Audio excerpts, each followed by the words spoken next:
दोस्तों, आज से लगभग 10-15 साल पहले दुनिया के बड़े बड़े फाइनेंशियल एक्सपर्ट्स और इकोनॉमिस्ट्स ने भारत को लेकर एक बड़ा अनुमान लगाया था।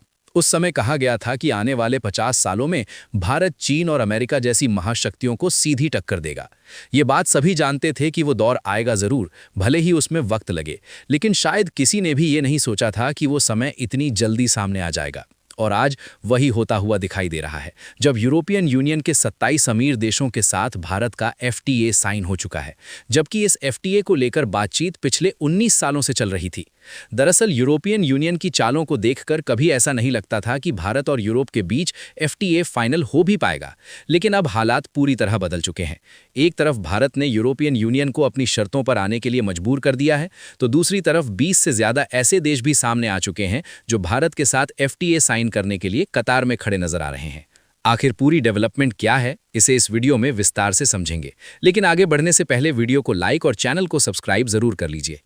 असल में भारत के लिए जो उम्मीदें सालों पहले लगाई गई थीं, आज उनका माहौल पूरी तरह बन चुका है। और इस बदले हुए माहौल को सबसे पहले दिशा देने का काम किया है यूरोप के उन्हीं 27 अमीर देशों ने, जो कभी भारत को आगे बढ़ते हुए देखना नहीं चाहते थे। ये बात सुनकर आपको हैरानी जरूर होगी, लेकिन जानकारी के लिए बता दें कि जिन यूरोपियन यूनियन देशों के साथ भारत का हाल ही में फ्री ट्रेड एग्रीमेंट हुआ है, उनमें से ज्यादातर देश टेक्नोलॉजी और मशीनरी कंपोनेंट्स के मामले में काफी आगे हैं। चाहे मजबूत इंजन बनाना हो या फिर बड़े बड़े कंस्ट्रक्शन प्रोजेक्ट्स में इस्तेमाल होने वाली भारी मशीनें, इन सभी क्षेत्रों में यूरोपियन यूनियन पहले भी आगे था और आज भी आगे है। लेकिन जब कुछ साल पहले भारत जैसे देशों ने इस सेक्टर में धीरे धीरे अपनी पकड़ बनानी शुरू की, तभी से यूरोप के अंदर भारत जैसे उभरते देशों को लेकर बेचैनी बढ़ने लगी। हालांकि यूरोपियन यूनियन के देश खुलकर सामने नहीं आए, लेकिन अप्रत्यक्ष रूप से भारत पर ऐसे नियम और शर्तें थोपने की कोशिश की गई जिनका मकसद साफ था: भारत की रफ्तार को धीमा करना। कभी पर्यावरण के नाम पर कार्बन टैक्स की बात उठी, तो कभी लेबर स्टैंडर्ड्स और डेटा प्रोटेक्शन जैसे मुद्दों को आगे कर दिया गया। उदाहरण के तौर पर 2013 के बाद यूरोपियन यूनियन ने कई बार भारत के स्टील, टेक्सटाइल और केमिकल प्रोडक्ट्स पर नॉन टैरिफ बैरियर्स लगाए। साल 2021 में तो यूरोपियन यूनियन ने सीधे सीधे CBAM यानी कार्बन बॉर्डर एडजस्टमेंट मैकेनिज्म का ऐलान कर दिया, जिसका सबसे ज्यादा असर भारत जैसे मैन्युफैक्चरिंग देशों पर पड़ना तय था। दरअसल यूरोपियन यूनियन ये समझ चुका था कि अगर भारत को मैन्युफैक्चरिंग, सप्लाई चेन और ग्लोबल ट्रेड में खुली छूट मिल गई, तो जर्मनी, फ्रांस और इटली जैसे देशों की पकड़ धीरे धीरे कमजोर हो सकती है। यही वजह है कि पिछले 19 सालों तक एफटीए पर बातचीत तो चलती रही, लेकिन हर बार किसी न किसी बहाने से उसे आगे नहीं बढ़ने दिया गया। लेकिन कहानी यहीं खत्म नहीं होती। जैसे जैसे भारत ने make in India, PLI scheme और लॉजिस्टिक्स इंफ्रास्ट्रक्चर पर तेजी से काम किया, वैसे वैसे दुनिया के बड़े बाजारों का झुकाव भारत की तरफ होने लगा।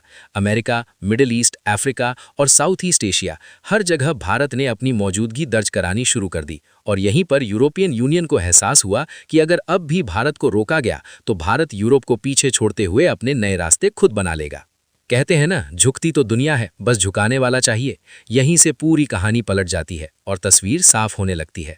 अगर भारत और यूरोपियन यूनियन को सिर्फ दो ट्रेड पार्टनर मानकर देखा जाए, तो ये कोई छोटी बात नहीं है। आज के समय में भारत और यूरोपियन यूनियन के बीच ये समझौता ग्लोबल ट्रेड की दिशा ही बदलने वाला साबित हो सकता है। मिलकर ये दोनों दुनिया की करीब 24 से 25% ग्लोबल GDP का प्रतिनिधित्व करते हैं। यानी साफ शब्दों में कहें तो दुनिया की हर चौथी कमाई किसी न किसी तरीके से भारत और यूरोप से जुड़ी हुई है। अब जरा ट्रेड के आंकड़ों पर ध्यान देते हैं। भारत का कुल एक्सपोर्ट लगभग 824 अरब डॉलर के आसपास पहुंच चुका है, जबकि भारत का टोटल इंपोर्ट करीब 900 अरब डॉलर के आसपास बना हुआ है। मतलब साफ है कि अब तक भारत विदेशों से सामान ज्यादा खरीद रहा था और बेच कम पा रहा था।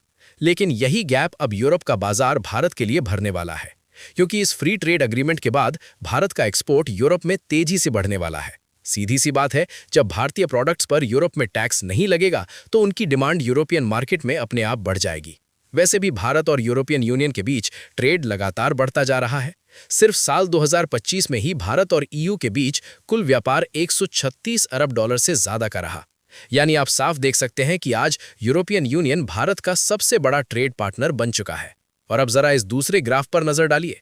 यहां साफ दिखाई देता है कि साल 2020 के आसपास भारत यूरोप के साथ ट्रेड डेफिसिट में था, लेकिन 2025 आते आते भारत का ट्रेड सरप्लस हो गया। रिपोर्ट्स बता रही हैं कि भारत और यूरोप ने मिलकर करीब 27 ट्रिलियन डॉलर की एक विशाल मार्केट को खोल दिया है। अब सवाल उठता है कि भारत आखिर यूरोप को भेजता क्या है? तो दोस्तों भारत आमतौर पर यूरोप को फार्मास्यूटिकल्स, रेडीमेड गारमेंट्स और textile, auto parts, IT services, chemicals और इंजीनियरिंग गुड्स एक्सपोर्ट करता है। वहीं दूसरी तरफ यूरोपियन यूनियन से भारत क्या इंपोर्ट करता है? इसमें सबसे बड़ा हिस्सा होता है high and machinery, industrial equipment, aircraft और एविएशन पार्ट्स, ऑटोमोबाइल्स और एडवांस टेक्नोलॉजी से जुड़े प्रोडक्ट्स। अब एफटीए के बाद सबसे बड़ा बदलाव यही देखने को मिलेगा कि भारत के प्रोडक्ट्स पर लगने वाला भारी भरकम टैक्स कम हो जाएगा। इसका सीधा फायदा ये होगा कि भारतीय कंपनियों के लिए यूरोप का बाजार और ज्यादा सस्ता और आसान बन जाएगा। यानी भारत का एक्सपोर्ट सीधे तौर पर बढ़ेगा, फैक्ट्रियों में काम बढ़ेगा और रोजगार के नए अवसर पैदा होंगे। यूरोपियन यूनियन को भी इसका फायदा मिलेगा क्योंकि उन्हें भारत जैसा बड़ा, तेजी से बढ़ता हुआ और भरोसेमंद मार्केट मिलेगा। लेकिन अगर फायदे की तराजू पर तौलें तो लॉन्ग टर्म में ज्यादा फायदा भारत को ही मिलने वाला है। वजह साफ है, भारत मैन्युफैक्चरिंग और सर्विस दोनों सेक्टर्स में अपनी पकड़ लगातार मजबूत कर रहा है। और यहीं पर तस्वीर पूरी तरह साफ हो जाती है कि जो यूरोपियन यूनियन कभी भारत की रफ्तार रोकने की कोशिश कर रहा था, आज वही यूरोपियन यूनियन भारत की कमाई बढ़ाने का जरिया बनता जा रहा है। भारत की कूटनीतिक ताकत का अंदाजा आप इसी बात से लगा सकते हैं कि भारत से एफटीए करने के लिए खुद यूरोप की टीम को भारत आना पड़ा। सबसे दिलचस्प बात यह है कि अब भारत की अहमियत समझने वाले देशों की संख्या लगातार बढ़ रही है। अमेरिका जैसे बेवकूफ़ देश को अगर अलग रख दिया जाए तो दुनिया में 50 से भी ज़्यादा ऐसे देश हैं जो भारत से एफटीए साइन करने के लिए लाइन में खड़े हैं। इन्हीं 50 देशों में से यूरोप के 27 देशों के साथ भारत इतिहास का सबसे बड़ा फ्री ट्रेड एग्रीमेंट कर चुका है। लेकिन कहानी यहीं खत्म नहीं होती। अभी भी 25 से ज़्यादा ऐसे देश हैं जिनके साथ भारत की बातचीत चल रही है और वे जल्द से जल्द भारत से ये एग्रीमेंट करना चाहते हैं ताकि उन्हें भारत के विशाल बाजार तक पहुंच मिल सके और भारत के क्वालिटी प्रोडक्ट सस्ते दामों पर दुनिया के कोने कोने तक पहुंच सके। हालांकि 50 देशों की ये लिस्ट भारत ने 2025 में ही तैयार कर ली थी, लेकिन यूरोप के साथ इतिहास का सबसे बड़ा ट्रेड एग्रीमेंट होने के बाद अब इस कतार में और भी देश जुड़ते जा रहे हैं। फिलहाल सिर्फ अमेरिका ही ऐसा देश है जो अभी भी भारत की अहमियत नहीं समझ पा रहा और भारत पर टैरिफ के ऊपर टैरिफ लगाए जा रहा है। इसी वजह से कई बड़े फाइनेंशियल एक्सपर्ट अमेरिका को बेवकूफ़ी की कैटेगरी में डाल रहे हैं। अब आप लोग भारत की इस ऐतिहासिक जीत को लेकर क्या सोचते हैं? अपनी राय नीचे कॉमेंट में ज़रूर बताइए। वीडियो को एक लाइक ज़रूर करें और इसे अपने दोस्तों के साथ शेयर करें ताकि उन्हें भी ये जानकारी मिल सके। ऐसे ही और नॉलेज से भरपूर वीडियो देखने के लिए चैनल को सब्सक्राइब करें और बेल आइकन को ऑल पर जरूर सेलेक्ट करें। जय श्री राम।